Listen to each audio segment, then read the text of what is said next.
Bonjour à tous, il est 11 h dans nos studios, nous sommes dimanche et c'est l'heure du débat de presse, votre émission hebdomadaire qui vous permet de mieux comprendre l'actualité nationale et internationale à travers le décryptage, les analyses et les commentaires de ceux qui ont l'information comme matière première, à savoir les journalistes. Deux principaux sujets sont en débat ce matin. Nous parlerons premièrement donc de la situation sécuritaire au Burkina Faso, le point de presse du gouvernement sur la question de l'organisation dans un an des élections présidentielles et législatives dans le contexte sécuritaire actuel et le rôle de la France et du G5 Sahel dans la lutte contre le terrorisme sont les points qui seront abordés. Le deuxième sujet lui sera accordé à l'interpellation de Naïm Touré. Il est aujourd'hui en liberté, mais les conditions de son arrestation ont fait couler beaucoup d'encre et de salive. Alors, autour de moi, 4 analystes, 4 éditorialistes de la presse nationale. J'ai avec moi donc Bourema Ouedraogo du journal Le Reporter. Bonjour. Bonjour Sayon. Également sur ce plateau, Boukari Roba de Mutation. Bonjour. Bonjour Sayon. Nous avons également avec nous Lionel Bingo de Téménéis Média. Bonjour. Bonjour. Et Dieudonné Zungana de Aujourd'hui au Faso. Bonjour. Bonjour. Merci à tous d'avoir accepté notre invitation. Alors nous commençons bien sûr par la situation sécuritaire. La semaine passée, nous avons discuté de l'appel du président du Faso à la mobilisation générale contre le terrorisme et notamment du recrutement de volontaires pour la défense dans les zones sous menace. Au cours de la semaine, nous avons également précisé donc les conditions de ce recrutement de volontaires. Donc nous avons eu plus de précisions plutôt donc avec le point de presse du ministre de la Sécurité qui s'exprimait donc au cours de la semaine. Ce recrutement, selon lui, sera encadré par des textes législatifs et réglementaires et un décret relatif est en cours d'élaboration. Alors, est-ce que ces précisions du gouvernement permettront de cerner ce sujet qui continue de faire beaucoup de vagues? Oui, Woba. Merci. C'est bien sûr un additif par rapport à ce qu'on avait eu le 7 novembre à l'occasion de la déclaration du chef de l'État. Mais c'est encore très insuffisant de pouvoir dire véritablement qu'on a eu des précisions. On imaginait tous dès lors que le chef de l'État a fait l'annonce qu'il allait quand même avoir un encadrement de quelle nature? C'est véritablement ça qu'on attendait de voir. Et là, avec le point de presse du gouvernement, et pas seulement ça, il y a eu d'autres sorties des ministres ou bien des membres du parti qui ont aussi dit à peu près la même chose, que ça va être encadré. Et on tentait de nous rassurer que ce n'est pas une décision qui a été prise dans l'émotion et que plutôt ça a été bien réfléchi. Mais lorsqu'on analyse, on a l'impression qu'il y a quand même contradiction. Si ça avait été bien réfléchi aussi longtemps que possible, je pense qu'on ne devait pas être au stade à la date d'aujourd'hui, voilà, de dire qu'on va prendre des textes réglementaires et législatifs alors que ces textes-là ne sont pas encore prêts.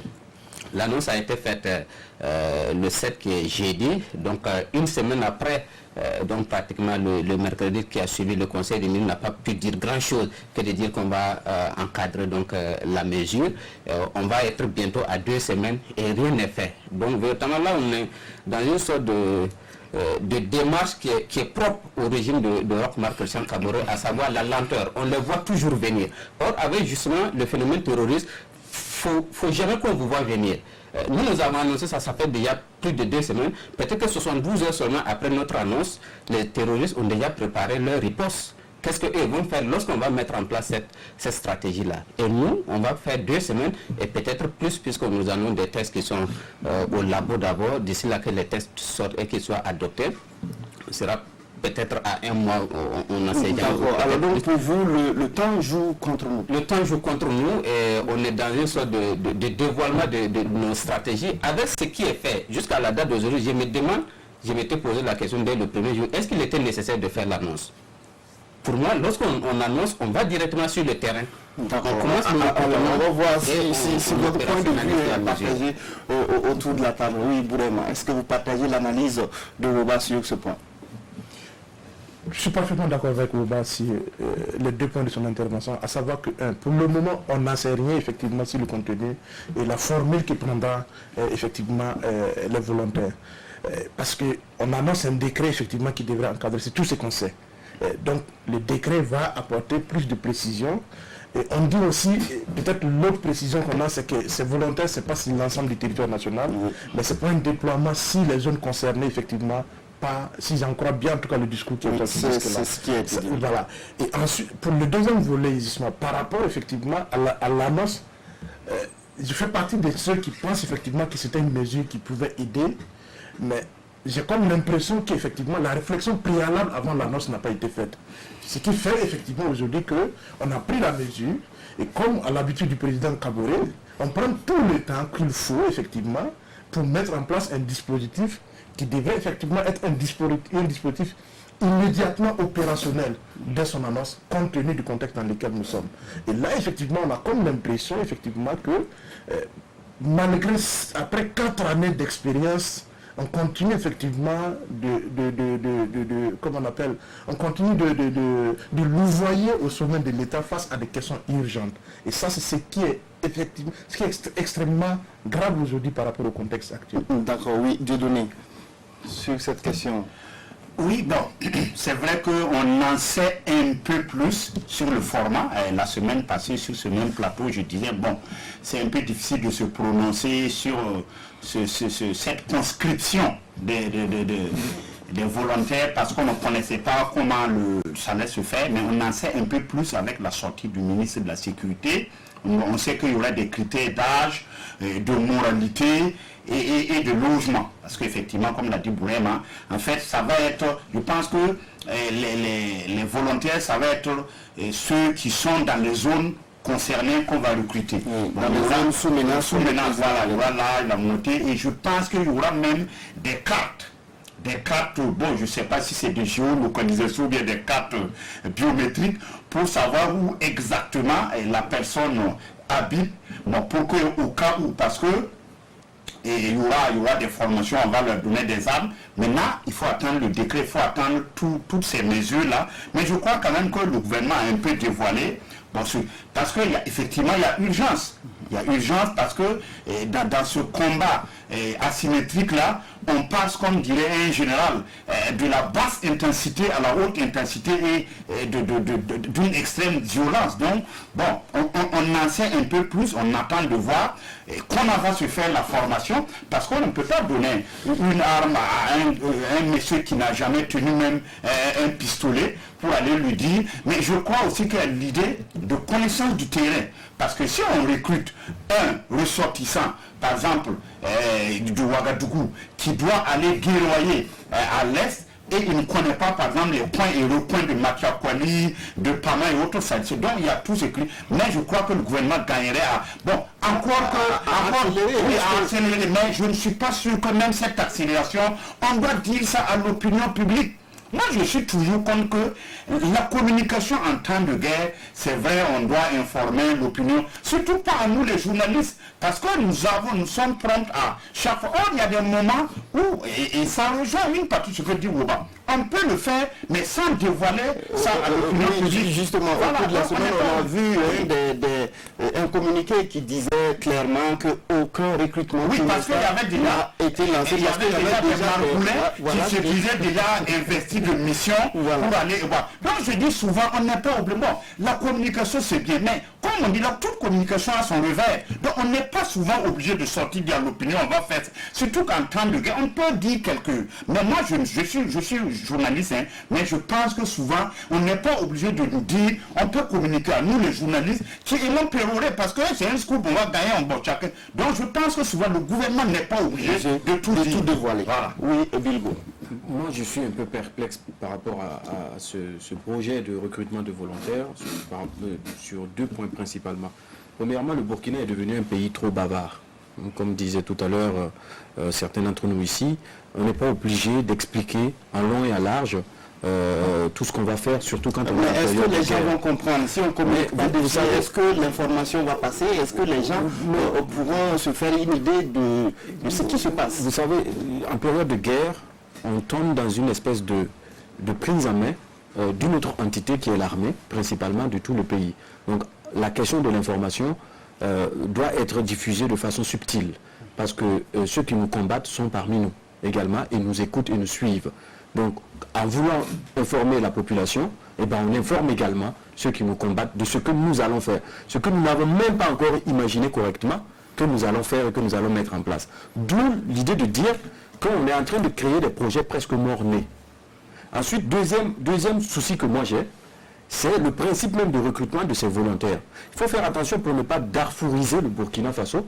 On a eu des exemples à côté au Mali, où on a donné une certaine autonomie à des populations, à des volontaires, on leur a armé, et aujourd'hui l'armée même a du mal à entrer dans ces villages-là ou dans ces régions contrôlées par ces personnes-là. Donc, quel est le suivi que l'armée met en place pour être sûr que ces milices-là, une fois qu'ils vont faire leurs preuves sur le territoire, ne vont pas devenir eux-mêmes. Oui, mais là, il ne s'agit pas de milices, il s'agit des gens peut-être qui seront sous le contrôle de l'armée ou du gouvernement. Sous le contrôle de l'armée, mais l'entité malienne, par exemple, du nord du Mali, ils ont pris leur indépendance vis-à-vis de l'armée, alors qu'ils communiquaient avec l'armée au départ, avant qu'ils soient formés et constitués.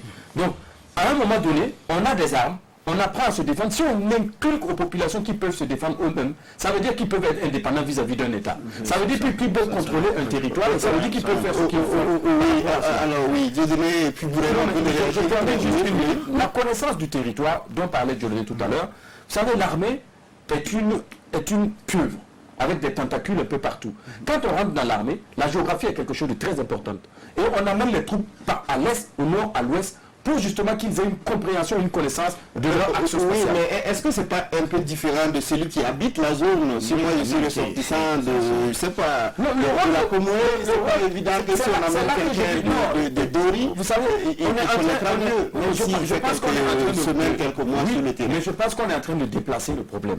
Le rôle de celui qui habite dans le lieu, c'est de coopérer avec l'armée pour la défense du territoire. C'est pas différemment. Alors que dans ceux qui habitent dans certaines zones, les djihadistes ont déjà une longueur d'avance sur notre armée parce qu'ils ont déjà infiltré la zone et parce qu'ils ont déjà des adhérents qui croient en leurs principes. Ça veut dire que cette guerre-là, ce n'est pas seulement militarisé comme le disait Aminata Traoré, c'est aussi une guerre psychologique et une guerre du développement. Tant qu'on ne va pas mettre tout ça ensemble, on est en train de déplacer les problèmes. D'accord, on va laisser... Non, le Gatia pour Bamako dont parlait mon prédécesseur, c'est vrai, mais la comparaison est un peu boiteuse parce que ici, on n'a pas dit, parce que là-bas, Bamako a créé le Gatia parce qu'il y avait pour signer l'accord d'Alger justement, il y en a qui ne voulaient pas signer, et dont le Gatia lui-même. Et c'était pour contrer justement à l'époque le MNLA. Malheureusement, effectivement, le Gatia aujourd'hui joue qui était d'abord, il y avait le général Gamou donc qui après a échappé au contrôle. Mais je pense que en fait ça n'a pas échappé, c'est fait exprès. Parce que oui, il n'y a pas lieu de faire la comparaison. Parce que le Gatia fait mine de ne pas obéir à Bamako, mais moi, selon moi, je pense que c'est un poker menteur. C'est un poker menteur parce que ils font semblant, mais je pense qu'ils obéissent toujours à Bamako. Maintenant, je reviens et je n'en démords pas. Je pense qu'il n'y a pas lieu de parler de darfourisation parce que moi, j'ai la faiblesse de croire que pour quand même combattre ces assaillants-là, il faut quand même des gens qui connaissent le terrain. Parce que s'ils ont une longueur d'avance sur nous, c'est parce qu'ils connaissent justement le terrain, ils sont parmi nous. Alors, quelqu'un qui n'est pas de Pama ou de Machiavelli, c'est vrai qu'un militaire peut servir partout. Mais même quand on prend dans les lointaines plaines talibans, là, pourquoi les Américains ont des problèmes en Afghanistan? Parce que les talibans connaissent bien le terrain et les Américains n'y peuvent rien. Donc je pense que cette connaissance du terrain-là est fondamentale. Et si on recrute des gens déjà qui ont en tout cas une vue sur les points et recoins, c'est déjà un avantage. D'accord, on va laisser Bourema réagir. Très rapidement, c'est pour dire en fait que ce que Bilgo dit n'est pas contradictoire à ce que Dieudonné dit. En fait, la connaissance du terrain ne veut pas dire forcément qu'il faut engager ceux qui connaissent le terrain dans l'armée. Mais il y a une possibilité dans un pays normal, organisé avec une armée digne de ce nom, on doit pouvoir compter sur les populations qui habitent les localités et ils connaissent très bien le terrain. Oui, mais la crainte de Bilgo, c'est de voir ces personnes qu'on va recruter échapper au contrôle de l'État. Ça peut arriver parce que lui, il est trop loin. Pour prendre l'exemple de Bamako, on a nos Korologo ici. Mais nous-mêmes, on a nos Korologo. Attention. Bamako a créé, l'armée malienne a compté sur des groupes d'autodéfense dans le nord du Mali. Il les a soutenus, les formés, les armées. Et oui, c'est le Gambia quand même qui est vraiment une ministre même pas Bamako. Mais pour dire que, est-ce qu'on peut faire une comparaison dans notre cas? Parce que ici, c'est l'État qui recrute des gens qui seront sous contrôle de l'armée ou de l'État. Mais vous voyez, dans un pays où, effectivement, on a mis en place la police de proximité. En fait, c'est là où je ne comprends pas la logique de l'État. On a mis en place la police de proximité qui devait permettre effectivement de suppléer aux faibles capacités de moyens du territoire national par les forces de sécurité intérieure et les forces de défense et de sécurité. En 2016, vu la difficulté de mise en œuvre de cette police de proximité, le même gouvernement a pris un décret pour améliorer davantage ce dispositif pour permettre effectivement qu'on insère les coroléraux dans le dispositif et les autres groupes de défense et les autres groupes d'autodéfense comme le projet. Alors, j'écoutais le ministre de la Sécurité qui dit qu'il ne compte pas les coroléraux dans les effectifs de l'armée. Oui, mais est-ce qu'aujourd'hui, dans le dispositif tel qu'il est prévu, il est interdit à un coroléraux ou à un dozo d'être volontaire? Du reste, les dozos ont déjà annoncé qu'ils sont volontaires et qu'ils mettaient à la disposition de l'armée 1000 hommes. Est-ce qu'on peut recruter des volontaires et refuser ces acteurs-là? Ça maintenant c'est la grande question. À partir de ce moment, où on peut, est-ce que si on les recrute comme volontaires, on pourrait les empêcher de fonctionner comme des corlogos ou des dozos? À partir du moment où, là où ils se sentent le mieux et le plus efficace dans l'organisation telle qu'elle est, tels qu'ils l'ont aujourd'hui.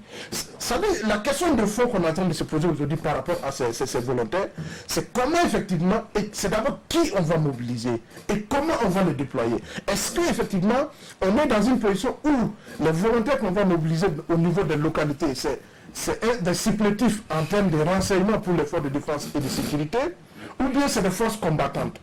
C'est là où on attend le décret pour savoir exactement c'est quoi le format est encore complet.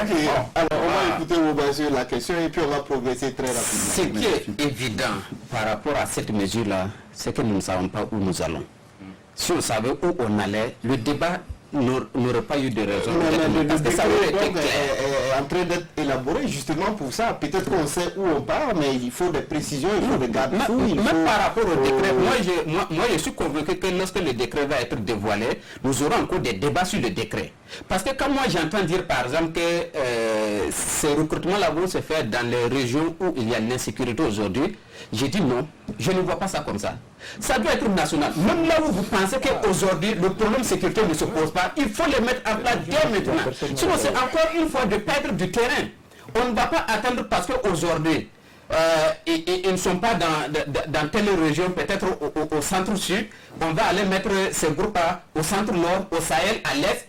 Mais lorsque la situation dans ces régions-là va être intenable pour ces groupes-là, mais ils vont migrer. C'est ce qui se passe d'ailleurs. Généralement, quand on instaure couvre-feu dans une localité donnée, ils se déplacent vers ailleurs. Quand un pays comme le Niger instaure l'état d'urgence avant le Burkina Faso, ils quittent le territoire nigérien et ils entrent au Burkina.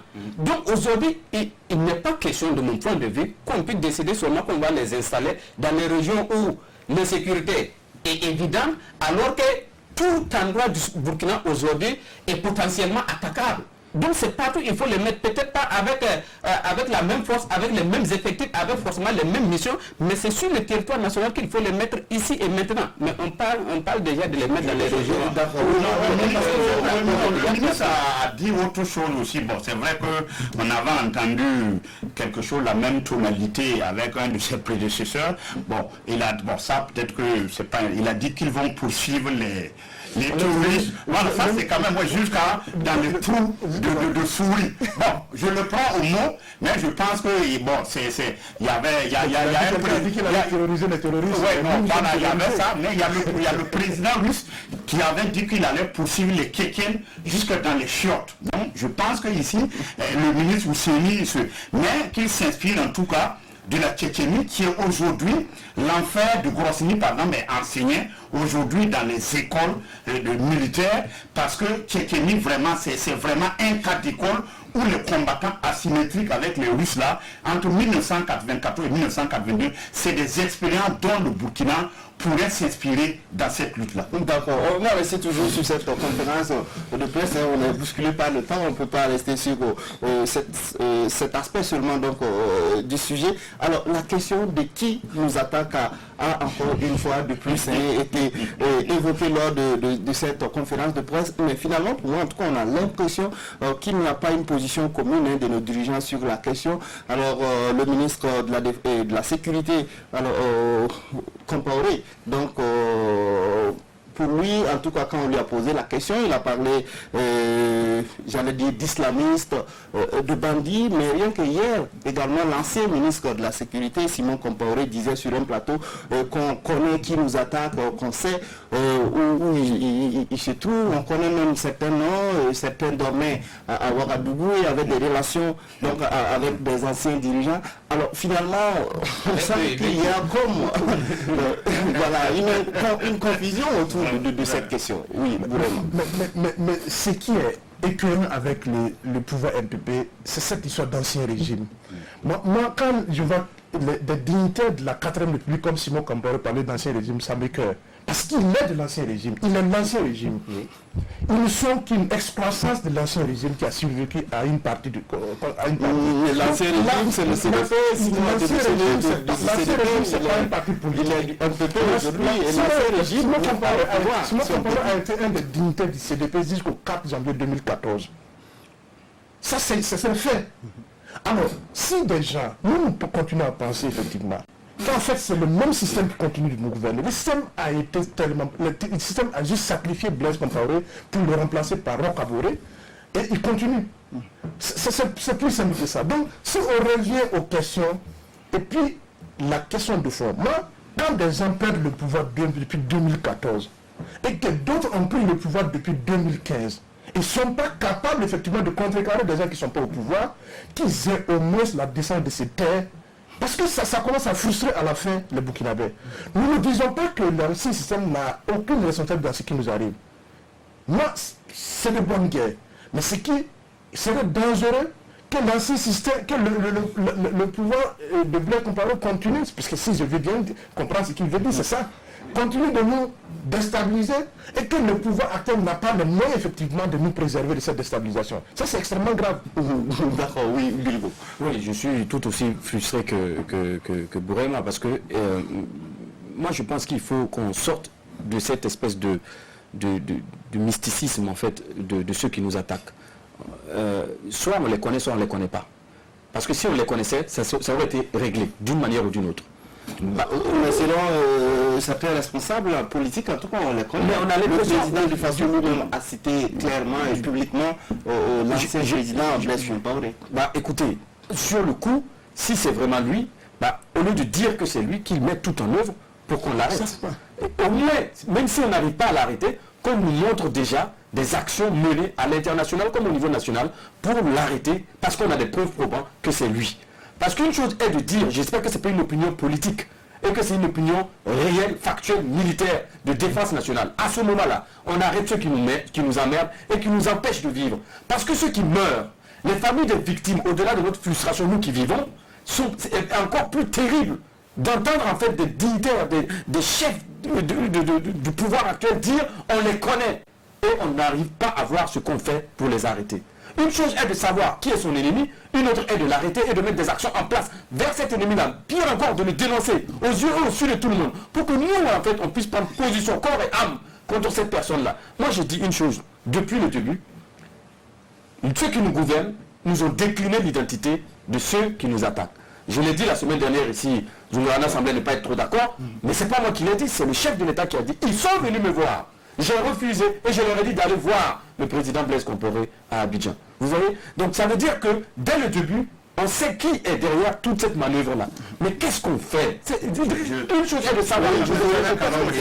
Et c'est ça le problème majeur. D'accord. Alors, Dieudonné. Oui, alors, quand on dit qui nous attaque, sur ce plateau, j'ai posé une fois la question, c'est Salon.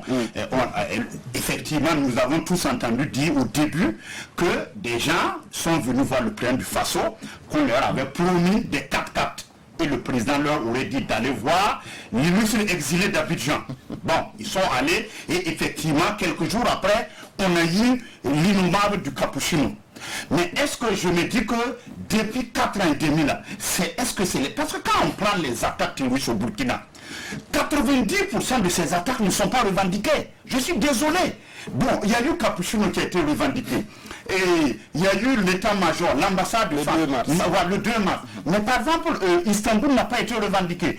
Bon, il y a eu Koutoukou qui a été revendiqué. C'est le GSM de Yagali ou bien le I de Al-Sarawi. Mais beaucoup de nos attaques ne sont pas revendiquées. Qui sont la dernière attaque de Bungu n'a pas été revendiquée. Est-ce que c'est les mêmes qui sont venus voir le président du Faso et qui nous attaquent, ou bien il y a d'autres? Parce qu'il y a plusieurs thèses, il y a plusieurs groupes. D'autres pensent au GSIM, d'autres pensent à Al-Sarawi, d'autres pensent que c'est des bandits de grand chemin.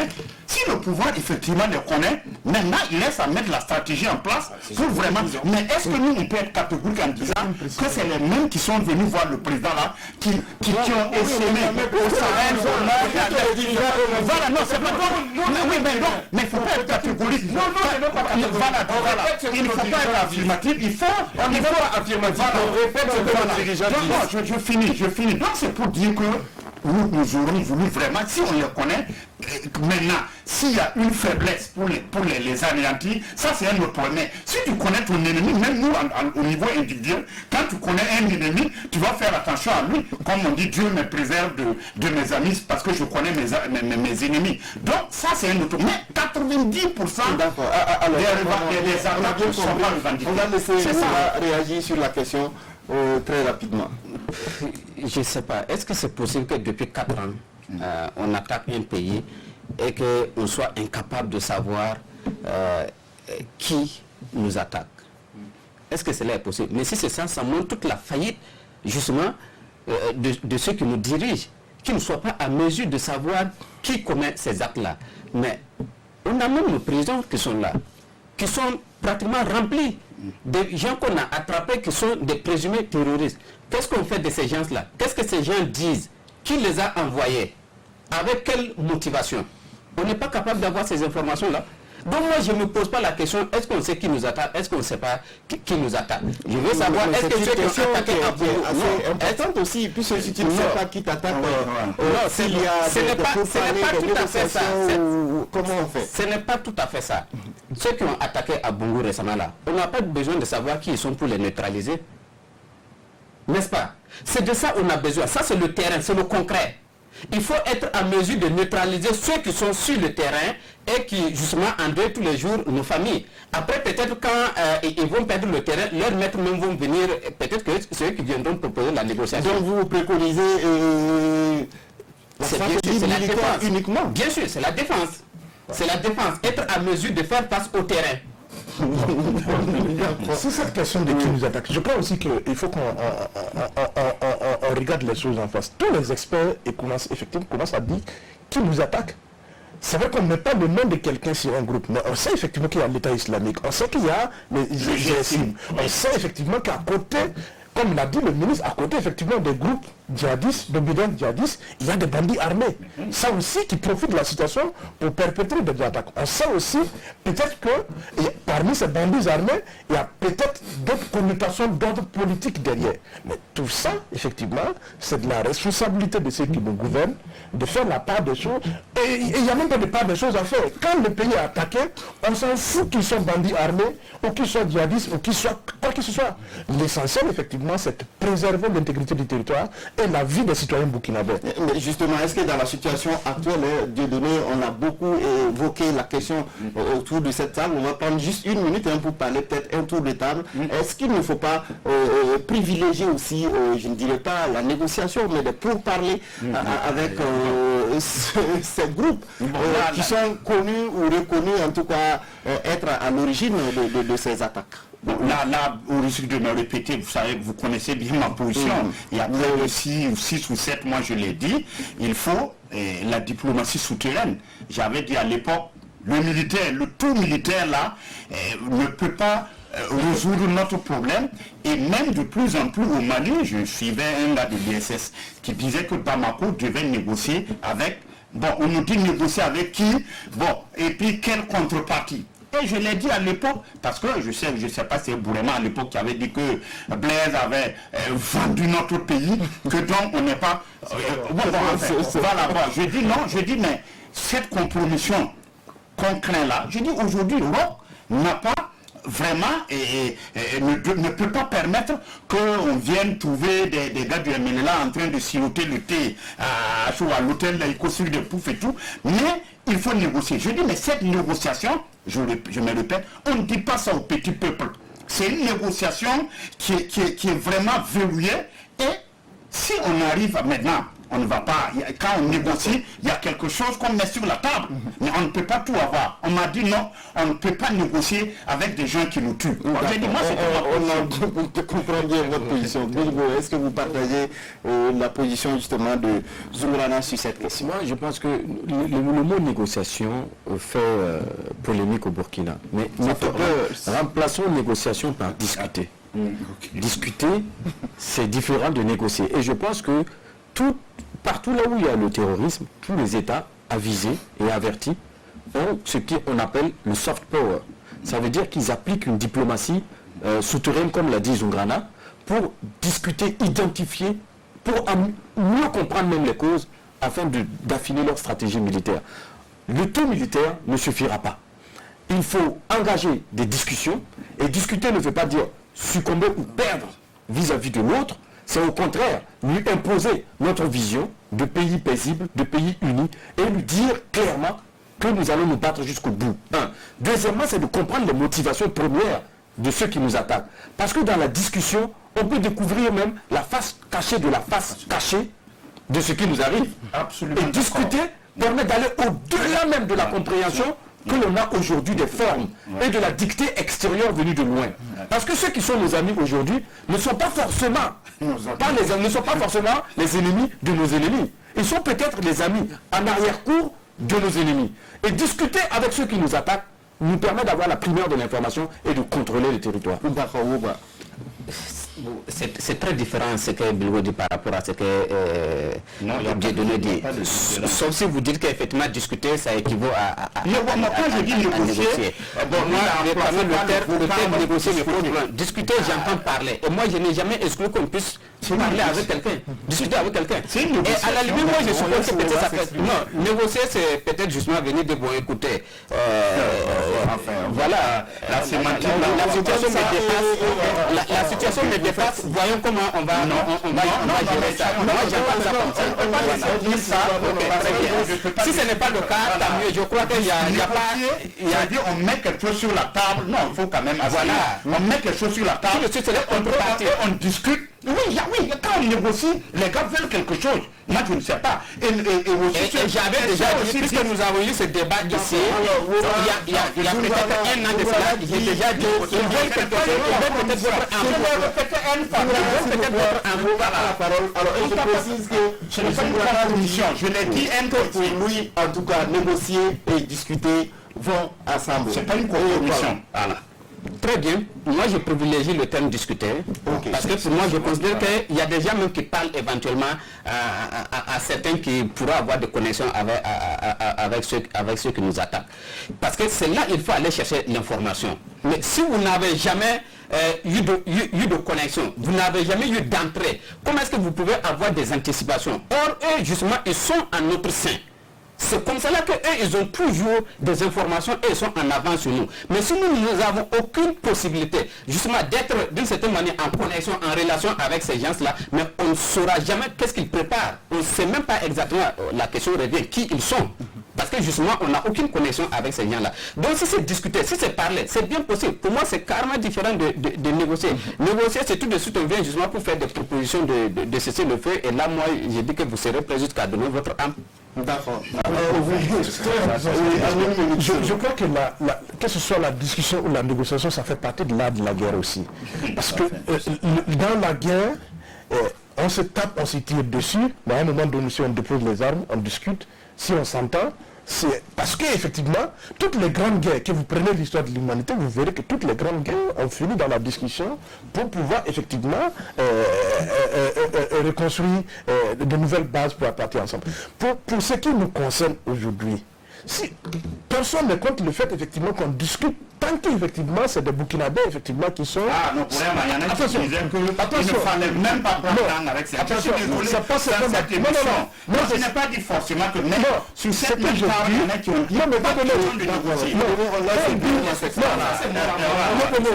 Mais peut-être qu'on n'a pas la même compréhension de la négociation. On n'a pas la même compréhension de la discussion. Ce qu'on dit, négocier, quand ça dit, c'est la contrepartie qui pose problème. Parce que cette discussion, il doit avoir la question de l'intégrité du territoire burkinabé est non négociable, la question effectivement de la vie, de la préservation de la vie des Burkinabés est non négociable. Il n'y a pas la mais tout cela effectivement ça... Mais vraiment, vous pensez que l'État aujourd'hui, le gouvernement qui est là, va discuter et puis céder le territoire, céder ce qui est intangible à ces gars-là. Non. Vous aussi, quand on a vu le Sud-Soudan, mais ça, il n'en a pas le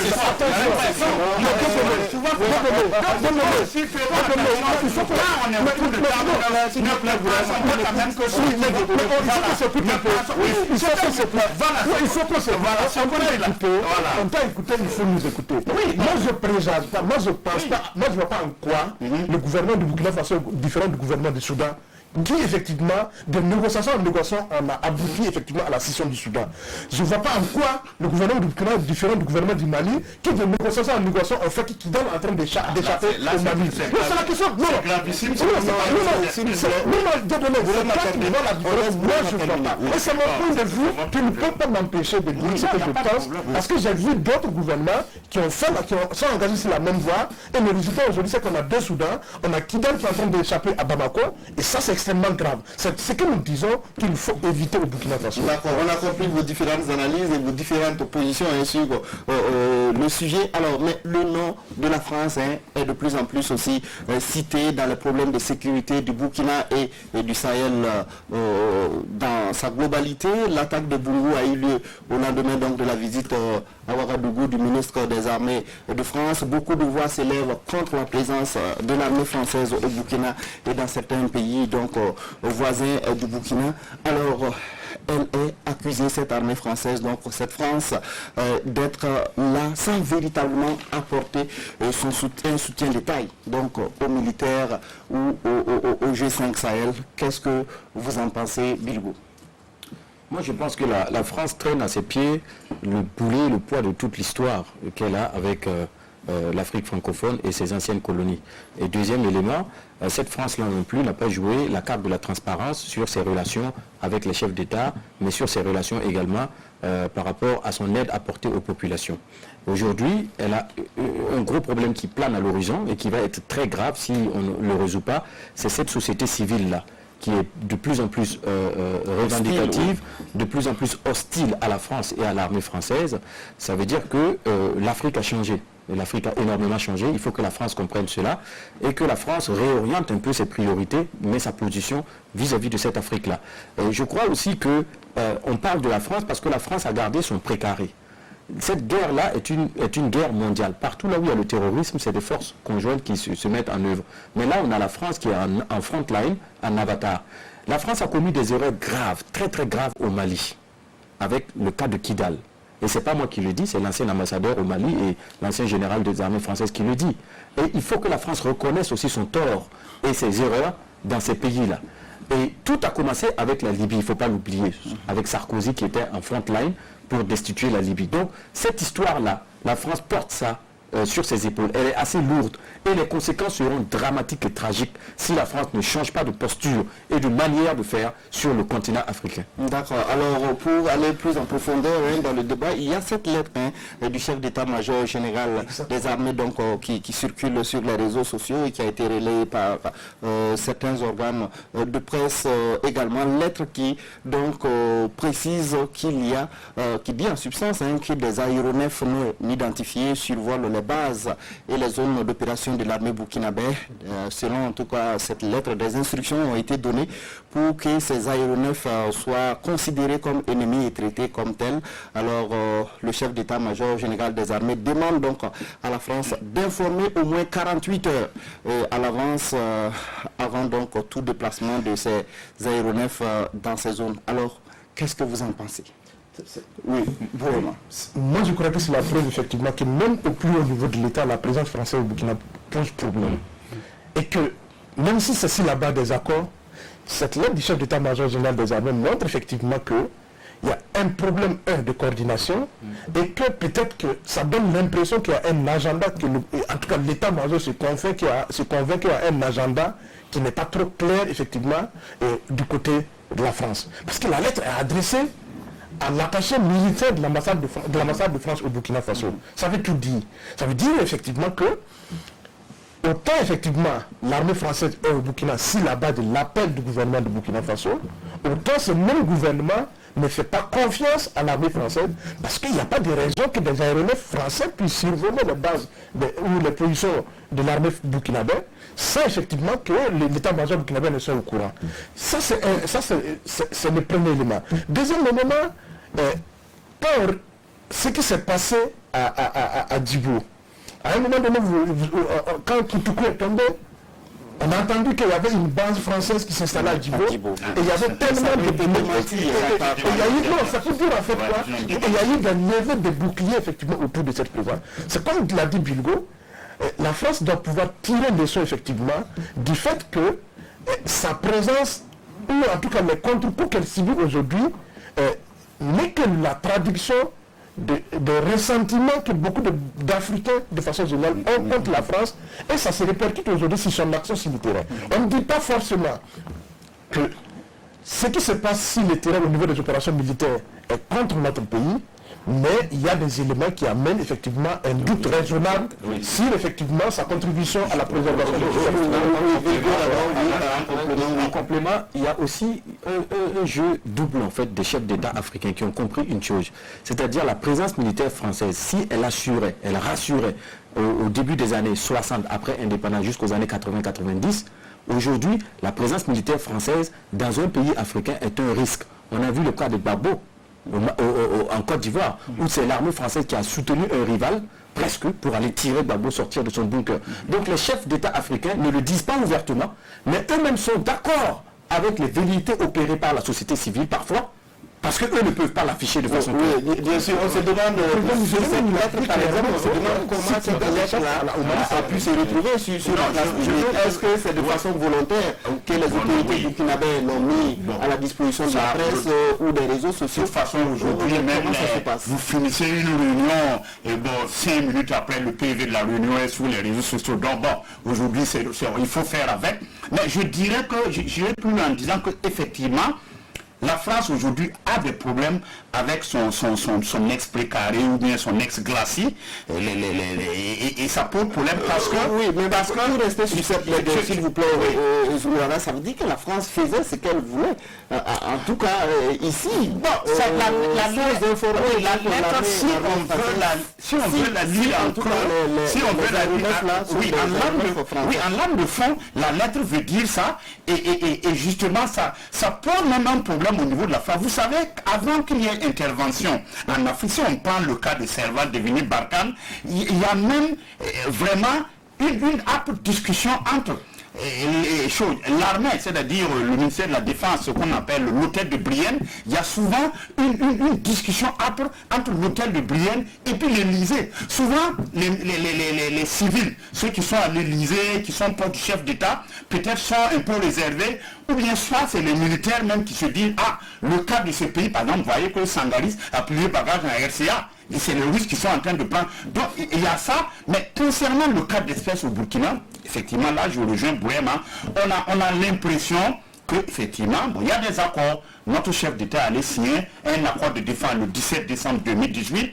La ministre est venue ici, il y a une opération Bourgou 4 qui va s'ébranler imminemment. Mais on a l'impression que malgré ça, c'est la conscience qui manque le moins entre le Burkina et la France concernant cette coopération militaire. Cela ne veut pas dire effectivement que sur le terrain, la France ne joue pas franc jeu. Mais on a l'impression qu'il y a des non-dits, il y a des agendas cachés. Et le Burkina, justement, avec cette lettre, courageusement, au lieu de passer justement par la rue, par l'arrière, comme on dit, en temps de guerre, on dit l'arrière, c'est-à-dire les opinions publiques là. Courageusement, bon, et je crois qu'il y a 3 ou 4 mois, le ministre de la Défense avait fait une sortie qui a fait du bruit. Et finalement, ça s'est passé. Pourquoi courageusement n'est pas, par exemple, convoquer l'ambassadeur de France, dire voilà, il y a ça et ça et ça, contrairement au lieu de passer par cette. Parce que c'est aussi un peu un aveu d'impuissance, bon, des actions que peut-être mènerait la France et peut-être le gouvernement. Même s'il faut préciser que la lettre ne dit pas clairement que ce sont des aéronefs. Mais si c'est vraiment en train de dire que c'est adressé à l'attaché militaire français. Il faut le préciser aussi, oui. Mais peut-être que d'autres ambassadeurs ou d'autres ambassades ont eu aussi, je ne sais pas. Moi je crois aussi que si c'était pas adressé, c'était si on n'avait pas de référence sur les aéronefs français. Parce qu'on a dit à la partie de il y a le mot non identifié. Bon, ok, non identifié, s'il veut dire seulement que ce n'est pas des aéronefs burkinabés. Mais s'ils ont adressé ça à l'ambassade de France et pas à l'ambassade de Belgique ou de Canada ou d'un autre pays, c'est la preuve que c'est la France qui est soupçonnée. Et soupçonnée, c'est déjà quelque chose.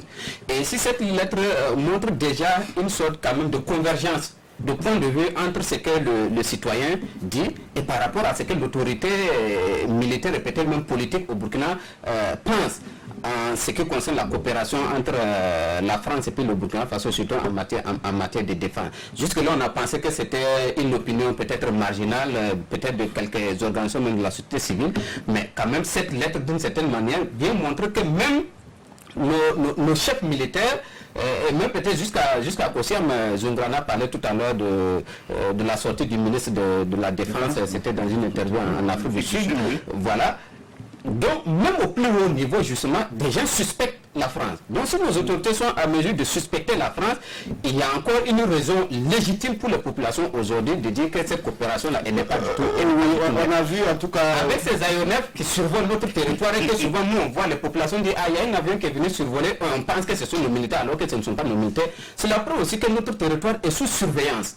Et si le territoire est sous surveillance par qui, vous savez, ça veut dire aussi qu'il contrôle justement tous ces déplacements-là qui ont lieu sur notre sol et que peut-être certaines attaques sont en train d'être perpétrées et il y a des gens qui sont témoins qui ne sont pas à mesure de signaler au nom des accords que nous avons peut-être signalés. Alors juste pour signaler que je pense que c'était en début, en tout cas 2019, il y a eu cet avion qui a survolé le territoire burkinabé et qui a largué des engins explosifs, je pense, dans la commune de Zabré, si je m'abuse, et on ne savait pas exactement qui c'était, il s'agissait de quel avion, voilà, le flou était resté autour de cette question. Mais justement, on a vu des levées de boucliers au Mali, des populations qui se sont levées donc pour aller saccager certaines bases de l'armée française. Est-ce qu'on peut continuer justement sur cette lancée? Et puis on a vu la sortie dernièrement, je pense qu'il y a 2 jours, de Salif Keïta, donc qui a ouvertement accusé la France d'être derrière certaines attaques terroristes au Mali. Exactement, c'est ce qu'on est en train de dire. La France doit tirer les leçons effectivement que l'Afrique a changé et qu'aujourd'hui, les Africains, même si effectivement les chefs d'État et de gouvernement continuent à entretenir des relations incestueuses avec les puissances occidentales, les peuples ne sont plus effectivement à ce niveau-là. Et nous exigeons effectivement de plus en plus de transparence dans la coopération, dans les relations de coopération entre les États africains et la France. Et les questions sécuritaires aujourd'hui sont tellement... Tout le monde est d'accord aujourd'hui que aucun pays n'a jamais sous-traité victorieusement sa sécurité avec un autre État. Et que, aujourd'hui, si effectivement l'intention de ces puissances, dont la France, est d'aider... Oui, on a dit, si cette coopération est, j'allais dire, sincère, on a vu... C'est ça, si l'intention est effectivement d'aider le Burkina Faso et les autres pays du Sahel à se tirer de cette situation, moi je crois qu'on gagnerait effectivement à revoir autrement la coopération. Comment mettre les moyens... comment mettre les moyens technologiques, parce que le ministre de la Défense l'a dit, les Français ont la technologie, ils ont l'armement, ils ont presque tout ce dont le pays ont besoin effectivement pour venir à bout de l'île du terrorisme. Malheureusement, le sentiment qu'on a effectivement en écoutant ces autorités, c'est que cette technologie dont dispose la France sur nos territoires n'est pas forcément mise à disposition de nos États. Mais pourquoi justement cette même France-là va mettre à disposition du Burkina sa technologie, son savoir-faire, comme ça seulement parce qu'il aime le Burkinabé? Il y a d'abord une contrepartie. Il faut oui, là, c'est-à-dire que c'est leur président de Gaulle qui avait dit la France n'a pas d'amis, mais la France n'a que des... Donc il faut aussi que nous, les Africains, on se convainque que si la France, on prend toujours le cas, et le ministre a pris le cas de Kidal, pour dire que Kidal aujourd'hui, par exemple, si Ibeka va se rendre à Kidal, il faut qu'il adresse une correspondance pour informer. Il ne peut pas se rendre un chef d'État, il doit pouvoir se lever, aller dans n'importe quelle partie de son territoire. Or, Ibeka, le président malien, s'il doit se rendre à Kidal, alors vous il faut qu'il fasse une le correspondance pour président informer. africain doit prendre leurs responsabilités pour s'équiper. Mais c'est pour ça que Oui, voilà, personne n'a jamais sous-traité du voilà, donc on a l'impression que effectivement, bon, la France est là, mais il y a un sentiment antifa parce qu'on dit elle est là depuis et finalement on sent que les choses ne bougent pas vers la victoire. Donc il y a aujourd'hui, et la France a intérêt à transformer, comme dirait quelqu'un, ce point d'interrogation en point d'exclamation. D'accord. Alors, on n'a plus pas le temps, on ne pourra pas poursuivre la discussion donc, sur ce point précis. Donc, je veux qu'on ouvre un peu. Est-ce que dans le contexte sécuritaire actuel au Burkina, on peut organiser des élections dans un an? C'est une question donc, qui revient très souvent, ça est dans l'opinion publique. Alors, le territoire n'est pas totalement à 100% maîtrisé, il y a des zones où on ne peut pas se rendre, il y a des déplacés. Est-ce qu'on peut mener ou bien une opération en tout cas électorale dans un an? Boba. C'est une grosse question, donc une grosse incertitude, mais ce serait bien dommage, gravissime, que le Burkina Faso ne puisse pas tenir ce rendez-vous démocratique là, qui est quand même assez important. Mais aujourd'hui, justement, tous les signaux sont probablement à l'orange, si bien qu'il y a des raisons de s'inquiéter. On avait peut-être une occasion de faire un test. Je crois que le président avait plus ou moins pris l'engagement sans être ferme, à savoir la tenue du référendum qui devait nous permettre d'adopter une nouvelle constitution, de passer à une nouvelle république. À la 5e, on a pensé que c'était un référendum qui aurait pu se tenir en 2019 quand on écoutait les discours à un certain moment. On sait déjà que ça avait été programmé pratiquement en 2018 et puis après renvoyé au calendrier grec, et que cette élection-là jusqu'aujourd'hui n'a pas eu lieu. Donc on est sûr que le référendum n'aura pas lieu en 2019 et qu'en 2020, s'il y a élection, le président sera dans son dernier mandat. Est-ce qu'il faut attendre le dernier mandat avant d'aller vers le référendum? Et pour moi, le fait qu'on n'ait pas pu tenir ce référendum-là jusqu'aujourd'hui, ça permet de penser que même les élections présidentielles aujourd'hui sont une grosse incertitude, parce que c'est cette incertitude-là qui nous a amené aujourd'hui à ne pas pouvoir la question sécuritaire n'a pas été d'emblée mise en avant pour ne pas organiser donc le référendum. Oui, c'est la question sécuritaire qui fait qu'aujourd'hui on n'a pas... Je ne sais pas si la question a été... Mais c'est ce que nous disons toujours, ils ne sont pas obligés de sortir nous le dire, mais nous sommes capables de faire une lecture.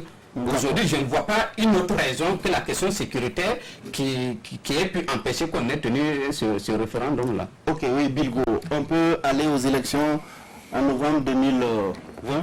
En gros, le président de la CENI, oui. Il s'est déplacé récemment dans le nord du Mali et du Burkina pour faire une opération et montrer aux populations que les élections se tiendront. Mais à en croire l'insécurité, non. Non, parce que on ne garantira pas la sécurité physique de ceux qui iront voter dans la plupart des localités burkinabées. Je vous rappelle, suivant les mappings de certaines ambassades, le Burkina est occupé à plus de 80%, c'est sous menace djihadiste à plus de 80%. Donc est-ce qu'on peut faire voter ces personnes-là? Rien que 20% de la population peuvent être représentatifs par rapport à l'ensemble de la nation. Après, la question qu'on se pose, s'il n'y a pas élection, what else? Qu'est-ce qui se passe? Et là, c'est une grosse question qui appartient aux politiques, mais aussi à l'ensemble de la société, qu'on se mette ensemble en grande intelligence pour faire des plans. Un plan A jusqu'à un plan Z, même un plan ZA. Parce qu'on ne sait jamais. S'il n'y a pas d'élection, qu'est-ce qu'on met en branle? Qu'est-ce qui se passe? est-ce que la légitimité du pouvoir actuel est confirmée ou non? Normalement non, parce que s'il n'y a pas d'élection, on rentre dans une situation illégitime, à moins que l'ensemble des partis politiques, l'Assemblée nationale et bien d'autres corps puissent se mettre ensemble pour définir clairement. Faire une charte comme on l'a vu avant la transition. Oui, vraiment, très rapidement, en 2 minutes. Oui, très rapidement. Cette question des élections, en fait, c'est ce qui est bizarre aujourd'hui au Burkina Faso. On se comporte comme si quand on regarde les partis politiques, toute obédience confondue, ils sont déjà en pré-campagne pour la présidentielle de 2020.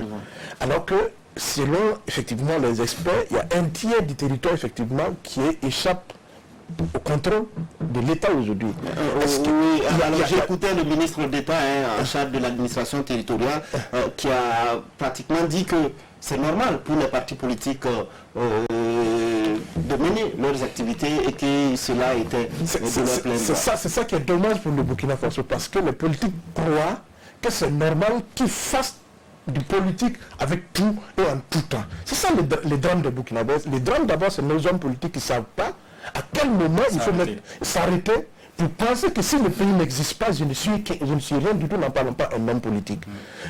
Nos oppositions, nos petites querelles, nos petites ambitions ne valent rien du tout si le pays, effectivement, est disloqué. La question de fond aujourd'hui, est-ce que nos politiques sont capables, sur le Mazis, et ça, effectivement, c'est de la responsabilité exclusive du chef de l'État, d'en appeler, effectivement, l'ensemble de la classe politique et de la société burkinabé à une réflexion globale sur comment, effectivement, on sort de cette situation. Et c'est cette réflexion d'être préalable à l'organisation des élections. Si on ne s'accorde pas, parce que, 30 secondes, oui. Très rapidement, moi, dans une démarche patriotique, on aurait même compris que les gens se retrouvent même et qu'il y ait une négociation qui permettrait de prolonger le mandat du président de Faso, quitte à ce qu'il remonte au deuxième mandat. C'est une question de réflexion globale sur l'avenir du pays et c'est priorité par rapport aux élections. C'est juste votre appréciation, votre avis de la situation. Dieu donné pour terminer parce qu'on est vraiment bousculé. Bon, je pense qu'effectivement, si la tendance sécuritaire se poursuit, il est évident qu'on ne pourra pas organiser les élections. Il faut être parce que personne ne va se rendre dans les urnes avec le risque même de ne pas revenir trouver sa famille. Mais je pense que le gouvernement a intérêt, le Burkina même a intérêt à œuvrer pour qu'il y ait ces élections. Pourquoi? Hier, je crois qu'il y a la responsable du système des Nations Unies qui allait voir le Premier ministre pour dire qu'il faut que l'État vraiment arrive à sécuriser ces zones-là pour pouvoir... Parce que c'est quoi? Effectivement, après, si on franchit l'article 40 de la Constitution dit que les élections sont réunies 21 jours avant et 40 jours après. Si on n'arrive pas à tenir ces élections, moi je vois, il y en a aujourd'hui, c'est leur souhait le plus ardent. Parce qu'il y a aujourd'hui des gens qui ont leurs freins, qui veulent qu'il n'y ait pas d'élection. D'abord, est-ce qu'il faut vraiment ajouter le président va continuer ou bien ça va être un gouvernement du non-nation? Parce qu'il y en a aujourd'hui, ils veulent être que ministres. On dit voilà, et moi personnellement, il y a des gens, je ne veux plus les voir aujourd'hui courir après pour venir être ministre de quoi, la pension. Ils vont même dire que la crise est derrière nous, il n'y a plus de sécurité. Vraiment, c'est rageant. Parce que souvent, effectivement, ça rejoint vraiment. C'est-à-dire qu'il y en a aujourd'hui, c'est l'intérêt, on fait de la politique, je vais être ministre, on s'en fout de l'État. Donc, je pense qu'aujourd'hui, on doit... Ce n'est pas encore trop tard. Mais c'est sûr que si la tendance se poursuit, d'ici là, ça va être difficile d'organiser vraiment ces élections-là. Vous voudrez ajouter quelque chose? Non, sur la question, moi, je vois qu'il y a bien 2 niveaux de réflexion. Le premier niveau, c'est est-ce qu'on est à mesure, en termes de capacité d'organiser les élections? Le deuxième niveau, on peut même se poser la question, même si on est capable, on peut se poser la question sur l'opportunité d'une élection dans ce contexte décrit. Est-ce qu'il n'y a pas lieu de trouver une fois? On a vu le Mali organiser des élections. Vous avez vu ce qui s'est passé. Aussi difficile que le Burkina. Sur la question de la capacité, et au Mali, on sait qu'au second tour, il y a eu des attaques. Il y a une localité où on est venu tuer le président du bureau de vote ainsi que des assesseurs. J'ai envie de dire heureusement que c'était au second tour. C'était quand même si ça s'était passé, mais c'est parce que c'était au second parce qu'on tour. a redouté vraiment le pire. Hein. C'est parce que c'était au second tour, c'est tout. Si ça avait eu lieu au premier tour, ça aurait pu impacter beaucoup plus les élections. Parce qu'on s'est demandé qu'est-ce qui allait se passer par la suite. Donc, de mon point de vue, on peut j'étais à deux niveaux d'analyse, la question de la capacité et puis la question de l'opportunité. La question de l'opportunité, c'est de se demander si un régime partisan, comme c'est le cas actuellement, est là depuis 4 ans et n'arrive pas à faire face à la question sécuritaire, est-ce qu'il y a lieu d'organiser encore des élections pour confier le pouvoir à un système partisan qui peut être le même ou un autre et qui va venir certainement qui va encore avoir les mêmes difficultés donc à gérer le pays dans une situation de crise. Donc il faut prioriser la question sécuritaire. C'est une question que je pose. Est-ce qu'il n'y a pas lieu de trouver une parenthèse pour résoudre la question sécuritaire avant de reprendre justement le cycle démocratique? Un gouvernement d'union nationale par exemple. C'est des questions. C'est une question qui est posée, c'est pas une proposition, ce n'est pas non plus une affirmation. Alors on va s'arrêter là pour cette émission. On ne pourra pas discuter du cas Naïm Touré vu l'importance donc du sujet sur la sécurité dont nous avons débattu. En tout cas, merci à tous pour vos différentes analyses. Je rappelle très rapidement que j'étais sur ce plateau avec Lionel Bilgo de Temeneis Media, Dieudonné Zungrana de Aujourd'hui au Faso, Boureno Ouedraogo du journal Le Reporter et Boukari Woba de Mutation. Merci de votre fidélité. On se retrouve dimanche prochain si Dieu le veut.